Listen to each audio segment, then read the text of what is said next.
Carlos Nelson with Cascade Sports. And today we have, what's your title, Woody? Oh, down here at Hy-Vee, man, I'm the sales and events manager for Hy-Vee Arena. All right, we got Woody Carter, the sales and event manager for Hy-Vee Arena.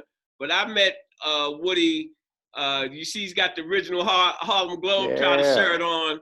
I met him about 7 years ago through another gentleman, and we've maintained some contact since then. He's grown as a person, as a man, and from a business standpoint, he's handling Hy-Vee Arena's business. Hey, Woody, it's a pleasure having you on the show. Appreciate you, sir. Hey, Woody, what I want you to do is tell our audience who Woody Carter is. And off camera, I was saying how we do our interviews. Go back to the first time you fell in love with the sport and give the propers to the people that help you build your skill set to this point. Absolutely, man. Well, honestly, I was just an athlete. So growing up, I played absolutely everything. I think it's important that you kind of develop a skill set of being able to do anything, everything, all the sports. So I did baseball, did football, did basketball, ran track. Every element from each one of those sports, they actually tie in, and help, across the board. So there's some things that I learned in football that helped me on the court. There's things, for me playing baseball that helped me in football and basketball as well. With track, learning how to run, of course, that helps with both sports, as they crossed over. And then growing up, it got to the point where, who were some of the mentors? Who were some of the coaches? That don't leave them out. Give them I can't leave them out. So, like, for real, starting early, my uncle Bill Moore in Topeka, Kansas, and my dad. It got to the point where, some of the teams, how things get.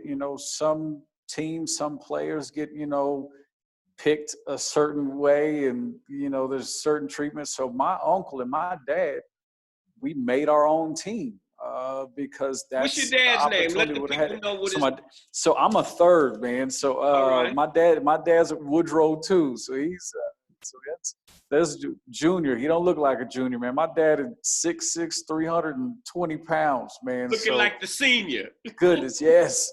So growing up, with a general like that, I kind of stayed the straight and narrow as much as possible. But I like that term you used, the general. Yes, absolutely. So with those two, pushing me, it was, I was going to go somewhere. My mom was very instrumental in everything as well, man. It got to the point where, were you too big to get whooping? She was like, okay, I got something for you. And we either was doing push-ups or doing wall sits, holding a dictionary, where we was running stairs. Or in Topeka, there's this hill called Quentin Heights. She would take us there, and she'd run till I get tired. So I had no choice. But yes, so I had no choice but to be an athlete. With all of that training, whether it was on purpose or accidental. So, but like those folks were, very instrumental with my choices. But then it got to a point where baseball and basketball season started overlapping, in the summertime. And my mom was like, you're going to have to pick. Like, and she said, where's your heart at? Like, what would you be fine missing? And I was like, I can't miss a basketball game. I don't want to do it. And so that's when I figured, I was like, I love it. I mean, I always have, like, since I was 6. But, when I got older, I decided to make, that my passion. And I decided to hone and perfect my craft playing ball. All right. So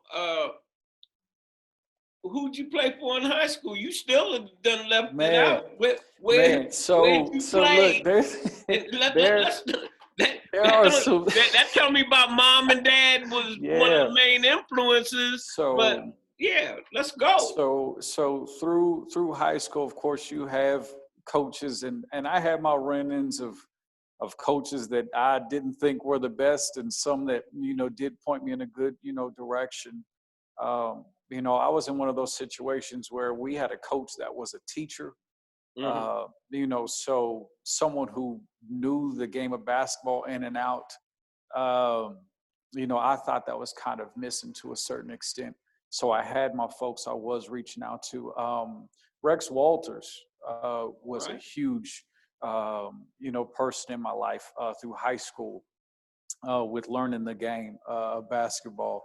Um, Rex actually had a development league in Lawrence when I think he was still with the Pacers or with Miami then, and he had a basketball development league where he brought in a lot of the best players in the state, and we would run just summer ball with him. And then I got to travel with him, went out to LA, and then got to play at the follow-up tournament Was out in that the first Vegas. time that you But I was mean, able to get out the city or what? yes, it was. How'd you To be, feel? oh my Because goodness, young athletes look at this. goodness. I mean, um, AAU did that as a start, where we got to see a lot of those other teams on that national scale. But once it got to high school and you got out and we got into those bigger tournaments like that, I mean, I remember running out on the floor, seeing John Thompson, seeing Lute Olson, seeing Coach Self, seeing Tom Izzo, and they're sitting front row, and I'm like, oh my gosh, this is real. I've arrived. Yes, this is it. And I remember Coach kind of pulling me to the side, saying, if you want their attention, get it. It was like, this is your time to, This is the right stage. now. So yes, absolutely. So high school, yeah, that was one of my bigger ones. And let me say this to our audience: when Woody was referring to his high school coach, a lot of coaches, they are coaches, but they're there for the extra stipend. There's a difference between a coach that's hearts in basketball and how he interacts with his high school athletes versus a coach that's his job. Yes, Am I explaining that right, Woody? Yes, sir. No, you're absolutely right. And I mean, and that happens a lot, on the middle school platform. To me personally, I think that's where that age is detrimental. You should have a good fundamental foundation of basketball really going into middle school. But again, if you've got the science teacher or the math teacher that's like, oh yeah, I'll go ahead and I'll coach, and just kind of put the kids in a In the 3-2 gym, zone and throw the ball up. and just do that. That's not helping the kids out. But the schools have to be able to go after for real coaches. Guys that have played the game, guys that have been under great programs that know how to instruct. And do that. I got an opportunity to now coach over at Schlegel High School, under Geo Lyons, and he came out of Topeka, as well. But what was great is when he got that job over there, he told me, he was like, I need people that know the game. We can't have a teacher, that can come in and, just to try to take this extra money. We got to do something with these kids. And that's what it takes. You got to have coaches who have been there, that know how to go through the training, that know how to develop these kids mentally and physically. Folks that have been on that next stage, who have played NAIA, MIAA, D1, D2, D3, whatever it is, who have gone overseas, who have gone, to play pro. If you know what it takes to get to those levels, then those are the folks that are going to be able to better instruct these kids and guide them along that process. So out of high school, after you finished your high school, what did you do? Man, I ended up doing my first year at Seward County Community College down in Liberal, Kansas.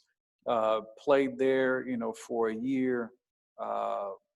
One of my coaches there, he actually just passed away just about a year ago. Man, he had a heart attack, but he was one of those hard-nosed coaches that knew a lot about the game. I ended up leaving there and transferring up to Benedictine. And that's where I finished my basketball career, up in Atchison on that NAIA stage. Hey, Woody, tell this is for our young players coming out of high school and for parents. Because, see, the big schools, they have the marquee and what have you. And a lot of times, that might not be for you. When I ran track, and I came out, I had scholarships to Syracuse, to Brown, and different schools because I'm off the East Coast. But my coach, he went to school at Syracuse, and he was in Jim Brown's class. And he told me straight out, hey, Carlos, if you try any of them Ivy League schools, you won't last a second. Absolutely. And I wound up going to Virginia State. And when I got down to Virginia State, Woody, my first semester, I had a 0.7 grade point average. People be saying, no, Nelson, you had a 1 point. I'm like, nope, 0.7 grade point average. Yeah. And I wasn't even eligible to run track outdoors. Wow. And then I went to Manhattan College, a Jesuit college that summer, and took a few courses to get my grades up. And so happened my father's lawyer had some people at Central State, and I wound up going to Central State. The moral of the story, and I could go deeper into it, is you got to go to a college that's going to fit you, and more so, some of the coaches Absolutely. That I have interviewed that were all Americans and what have you. Mark Sherrill he's coaching at Fort Valley down in Georgia. All American, scoring 40, 45 points a game. He coached at Johnson C. Smith for 20 years, then took this head coaching job. He said he had to make the decision to go. He went to a Division II school that fit him. And so when you went to, was it Atchison you said? Yep, Benedictine. Yep. Yeah, no, I'm saying the first one, the community college. Oh, Liberal. I went to Seward County. Yep, right. Went to Chico first. That fits you maybe academically, personally. It depends on your development.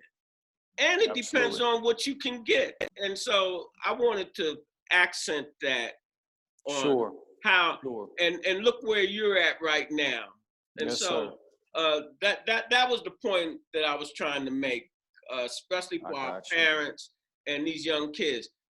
You go to these big schools, even if you get in, you're just a number if you're not really at the top of the pyramid. Maybe you talk a little bit about that. Sure. So my high school situation was just a little bit different. I actually had a coach that wasn't a cheerleader for me. So my parents had to do my recruiting process for me. So my mom was sending tapes out. My dad was talking to folks. I had to reach out to folks outside, of my high school to actually try to get looks. I actually had a coach, tell my mom that she said, he goes, he said, I was told that your son couldn't shoot past 15 feet, but he came to a game that I had, 29 in and filled it up from outside like that. And it was just some misinformation. And, unfortunately that happens. So that was one of the reasons why I wanted to get into coaching too, because you got to give these kids a shot. But you're right. D1's not for everybody. That is a different caliber of basketball. But I know some very good players who went D2, D3, who went the JUCO route, and then went to a smaller order, NIAA or MIAA. I know some great guys that played at Washburn University out of Topeka, and their game is phenomenal. But again, it fits their type of basketball, their style of basketball. I remember going and visiting, D1s, back then, and I'm gonna be perfectly honest with you, I wouldn't have made it out of D1 college. Like, I know that, for a fact.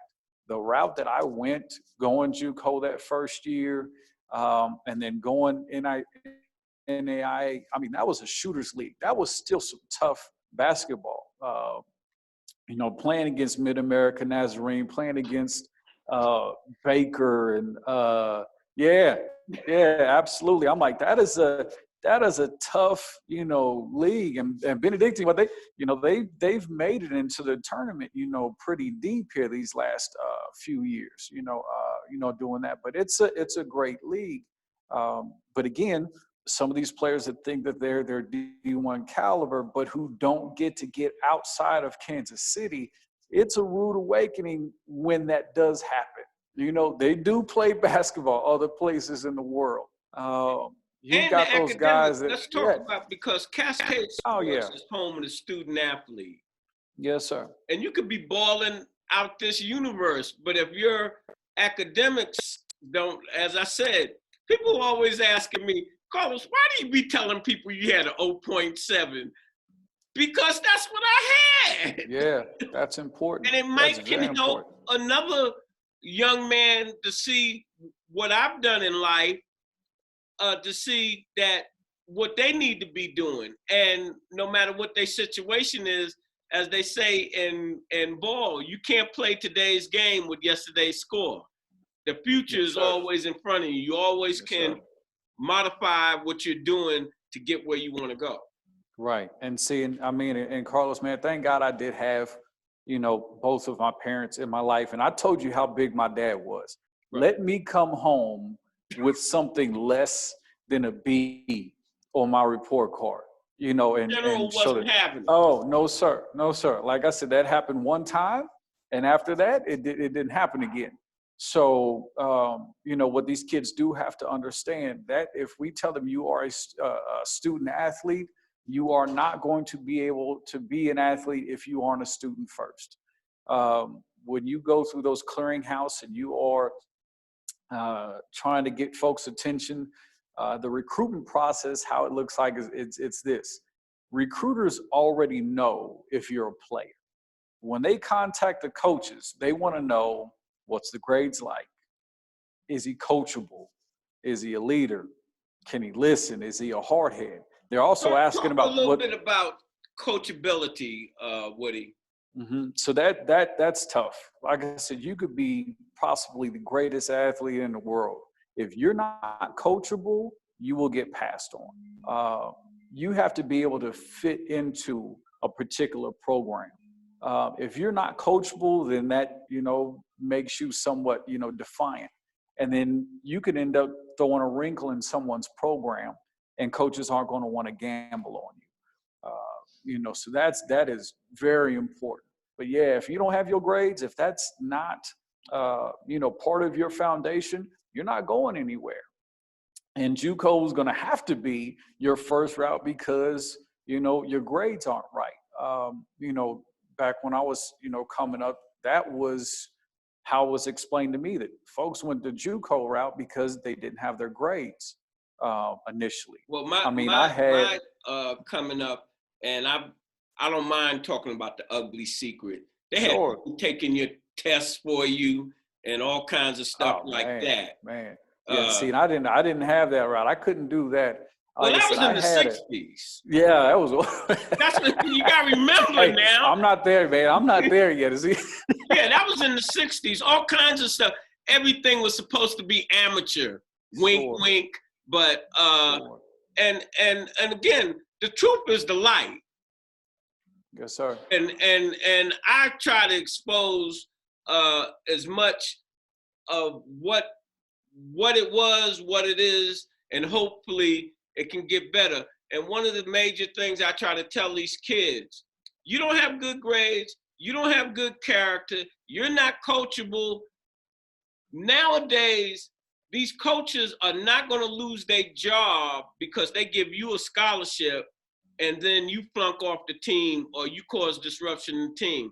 It's Absolutely. a business. And you got to be able to fit in. Yes, sir. And a lot of our kids some of them don't understand that. They think if I'm balling out this world, that's my ticket. That used to be in the 60s. That was my ticket. If you was the great athlete, they was going to try to find a way to get you in. That's not happening no more. Absolutely. Absolutely. I mean, and that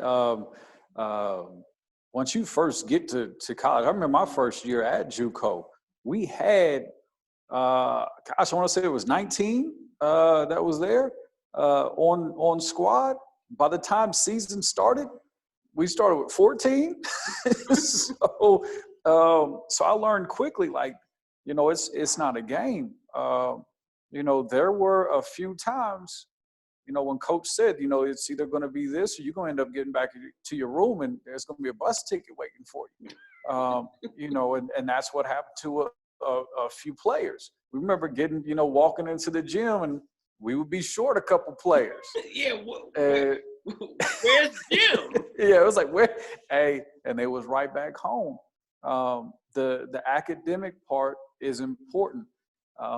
When I went through, I ended up I had a 3.83 out of high school. I took the ACT 3 times. I got a 16, I got an 18, and then when we was talking to coaches, they were like, you're going to have at least a 20. So I ended up taking it again and got a 21 my third time. So that with the combination of my GPA, that was going to make me clearinghouse eligible, and I could go anywhere I wanted to, academically at that point. But to make sure for me to keep playing basketball, if I didn't have those boxes checked, I wasn't going anywhere. But my parents was going to make sure of that as well. But that is very important. Talk a little bit about the shirt you got on. Oh man, this was Carlos. This was a blessing. That's when I met you. Yes, this is when we met, man. In fact, we met up in St. Joe. Yeah. Off of this. Again, we talked. You mentioned the path. Everybody's path is different. High school, JUCO, NEIA, and then when I got done, I wanted to try to look at some pro stuff, but man, I had my oldest, kid. Things changed for me. Life hit me. So I didn't take that route, but I ended up, coaching. So we ended up taking a couple teams, some girls going into AAU, and we ended up playing against Gator Rivers, who's a 16-year, vet of the Harlem Globetrotters. Drove up to St. Joe and played against his team up there, and I that's when my world, changed. I mean, I remember I met Gator when I was 6 years old, when the Globetrotters played in Topeka, Kansas. And seeing him now, almost 20 years later, and in this whole different capacity, I turned into that 6-year-old kid, all over again. A friend of mine, his name is Dwayne Anthony, he introduced me to him. We call him D Wonder. He's on the team with the Legends with us. He introduced me to Gator. Gator right then asked me if I played ball, and yeah, sure. I still mess around a little bit. And he picked up a basketball, he threw it to me, and he told me to impress him. And I was like, man, you are literally, he's deemed the greatest ball handler in the world. And he wanted me to impress him. So I was like, well, I mean, I guess I can do a little bit. So, I got to shooting. Dwayne was rebounding for me, knocked some shots down, and then I just went up and dunked the ball. Mm-hmm. And Gator was like, he said, hold on, man, you can dunk? I was like, yes, sir. So he threw me a couple alley-oops that come out of some of the sets that the Globetrotters would do, and what they do in the Legends games. And he asked me if I wanted a job. And I was like, yeah, sure. I love one, man. Doing what? And he just smiled at me, told Dwayne to get me ready for Saturday. This was a Sunday we played. He said, getting ready for Saturday. And walked off. And then he turned around and he stopped. He said, hold on. He said, do you have your degree? I was like, oh, yes, sir. Yes, sir, I do. And he said, okay, because I was going to have to, I was going to hate to retract my offer, if you didn't have it. Mm-hmm. So I was like, okay. Man. So I remember for that week, like Dwayne, we was working on some timing things, and I still didn't understand what I just got recruited into. Saturday come, I walk in the gym. I ended up seeing it was Gator Rivers, Tyrone Hollywood Brown, Twiggy Sanders, Harold Hubbard, Michael Douglas, they call him Memphis, Shorty Coleman, like all of the original Globetrotters, man. And they're at half court, man, throwing hook shots up. They're kicking the ball in the basket. Their eyes closed, throwing it up backwards. And I thought that this was, I turned into that kid again all over. Carlos, I thought I was on the Generals. I thought I was going to be on the other team when I saw him out there. So I went to the other end of the court, just started putting up some shots. They went down in the locker room. Gator told me to come downstairs, and he asked me what number I wanted. And I was like, oh, you mean I get to play with y'all? And so I'm geeking out. And they actually had my number 32 in there. They didn't have a name on it. I got to play that game. That was kind of my my game to see if I was going to be able to cut it. Hollywood heckled me for 40 minutes of that game. He came up, so before the game started, he shook my hand and he was like, so you the new guy, huh? I was, yes, sir. He said, don't just think you've made this team. He's like, so he told me, he's like, don't mess up. I've never been more nervous starting a game other than that. And no matter what I did during that game, I would hear his voice talking about, oh, I don't know. I've seen better. Yeah. I've seen better. But, by the end of the game, I thought I didn't do well. But I played my heart out. I got in the locker room, and all of them just busted out laughing at me. And Hollywood came over, he hugged me, and he said, do you realize we put everybody through that? He said there were guys that would have took themselves out of the game and would have come and sat down because of they didn't think they was doing good enough or how we was riding them. He said, but you went harder. He was like, I like you. He was like, and he told Gator, I think we should keep him. So it's been 17 years now that I've been playing with the Harlem Legends. And touring and you promote them excellently. Thank you, sir. I appreciate it. I'm saying, like much. Cascade Sports, you're not gonna see me in a dress shirt or this type shirt without Cascade, and I've never seen you without that Harlem something pertaining. I'm proud of this. I mean, man, look at the history that's behind that. And see, and I was never with the Globetrotters. I got my start with the Legends. But I mean, I got to sit and be coached by Lemon Gator Rivers. Is supposed to be in one of my relatives. Really? Yes. Really? My brother had Facebooked me a couple of years ago and was telling me that he was related to us. So, but yeah, that was, I mean, those guys, like getting to be coached by Marcus Haynes, Jackie Jackson, Meadowlark. And one of them just passed. Yes. So Curly actually just passed. Meadowlark passed away a few years ago as well. So hurting them, passing on that hurt a little bit. So like I said, so this means a little bit more, to me. So how did you get your position that where you're at now? Let's talk about. Okay. So I stalked the owner. I'm not even going to lie. I like that. You went after what you wanted. Yeah. No. That's what I did, and that's kind of how I've been raised. My dad told me, he's like, be a jack of all trades, but he said, but I want you to master every single one of them. So yes, sir. So whatever I do, I want to be the best at. I have this perfectionism that, you know, I have to chase after with everything. But I Interrupt you wanted, on sure. this. You said you wanted to be the best. All right. Most of the time when any of them ESPN or notable sports people come into town, they come by our office and do an interview. Somebody else might bring them, but they'll come by and do. So Scoop Jackson, this is right when Kobe had retired, right? And you can go to Cascade Sports and look at that interview, put his name in.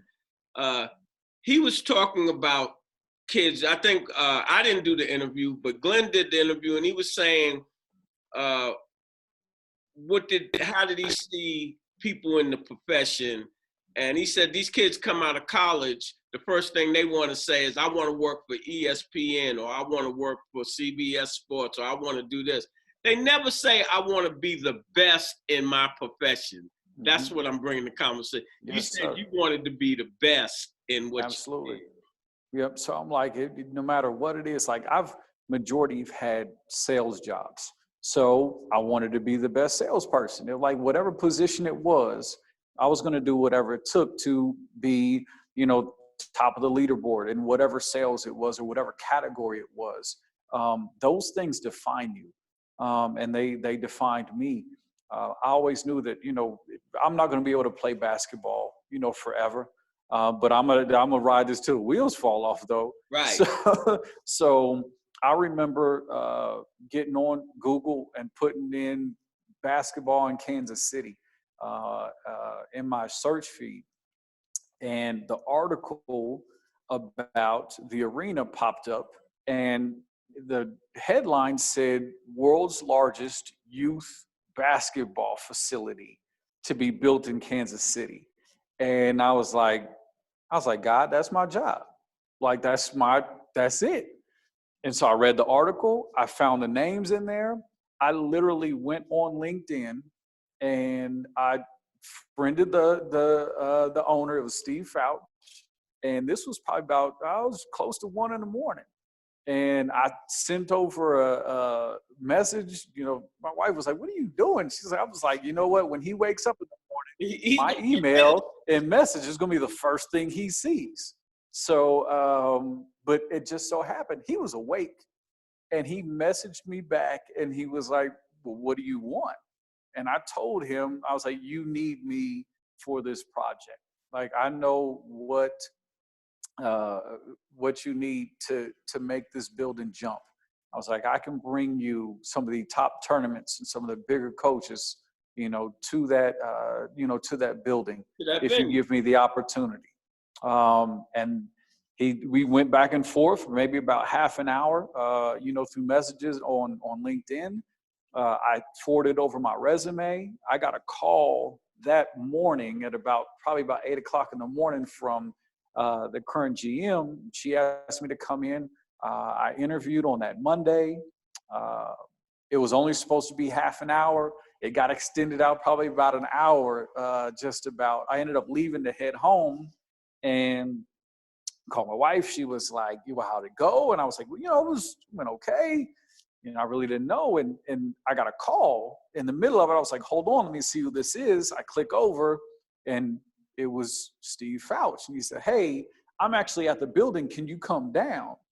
And I took the first exit and turned around and went right back down to that building and spent probably another hour with him just talking about the vision of this building and the direction that, I think that we could have taken it to, and the vision that I had for Kansas City and sports in Kansas City.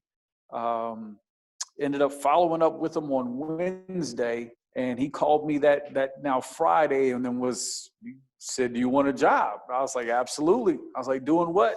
He's like, we'll figure it out, but can you start Monday? I was like, yes, sir.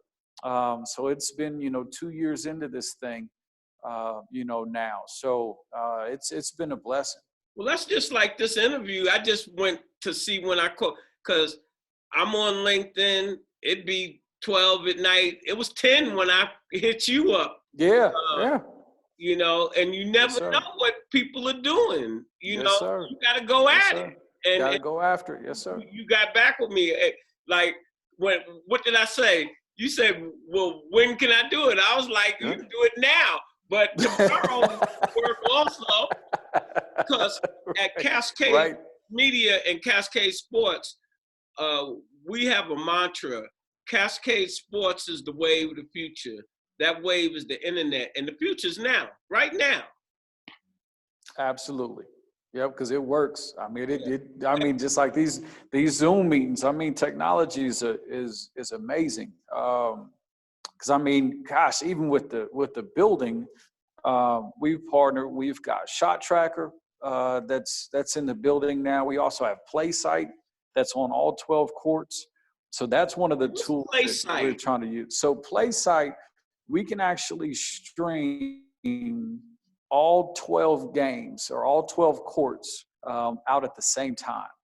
So let's say if a coach couldn't be here to watch a particular kid, they would actually be able to log on to Play Site and select the court that they're playing on, and they can either watch in real time or they can watch an archive game of that kid if they couldn't be here. So that tool that we've added to the building, I believe, is going to be able to set us apart from any multi-court facility in the country because we're going to be able to provide access. You know, for our local kids, if they're not able to get, you know, recognized by some of these, you know, bigger colleges outside of Kansas and Missouri, these coaches are going to have an opportunity to, you know, to see them play, you know, right here in Kansas City. But it's going to get broadcasted across the country. In closing, what would you have to say to your audience and our audience here at Cascade Sports? Man, I mean, I gotta kind of hit you from a couple of fronts, but I mean, from an arena standpoint, I mean, given this pandemic that's happening, you know, right now, I mean, to all my athletes, you know, I want you to stay on your grind. Like, do not let this downtime expose your work ethic. There's no way that once this is over, you get on the court and you 15 pounds heavier and out of shape and can't shoot. There's things that you can do to stay ready. So from an athlete standpoint, I want to say that to Kansas City, you know, we're going to get back. Everybody hold on. Everybody do your part. You know, stay healthy. We're going to get the arena back up and running. We're going to have these events, you know, and back open to the public and, you know, taking care of Kansas City and being able to have that exposure for our kids, you know, through these events and everything as well. But Carlos, man, I wanted to thank you for the opportunity and, you know, in this platform, you know, to kind of get my story out and to, you know, encourage folks. And I mean, if anything, you know, I hope that they take, you know, something out of this interview, but, you know, you might need to make your own, you know, opportunity. I kind of had a reference like, you know, if that door doesn't open, you know, for you, then shoot, kick it in. Kick it in. I mean, hey, let me tell you this: the squeaky wheel gets the grease. Yes. You don't get in if you're not asking. And yes. Off camera, we were talking about something, and you said the worst they can tell me is no. No, absolutely. So from a sales standpoint, I could care less if you tell me no. I'm gonna ask you another question because the answer to that question might not be no. After you ask 10 or 20 people something, somebody's gonna say yes. Yes, sir. And that's what's happened with the building. There were a lot of folks that I called and they said no, but then I found my yeses, and my yeses ended up developing a lot of great relationships. It also opened a lot other doors, you know, to me as well. And then what's funny is those folks that was telling me no earlier, then they were circling back, talking about, you know, well, you know, maybe we can talk. You know, let's. You know what? That's what something? my close associate and officer in Cascade Media, Jim Watts, is always saying the same people that tell you no today will be telling you yes tomorrow. Excuse me. And I thought he Absolutely. was just, Yes, sir. you know You're how they just absolutely have right. sayings, but it's true. It's very true. Yeah. Yes, sir. And you know what? You're the first one that actually has certified that in what you just said. The same Yes, sir. people that have told you no today might tell you yes tomorrow. So as Absolutely. always, in closing, we say when you invest in your community, you're really just investing in yourself. Have a good Absolutely. day. Love it. You take it easy, man.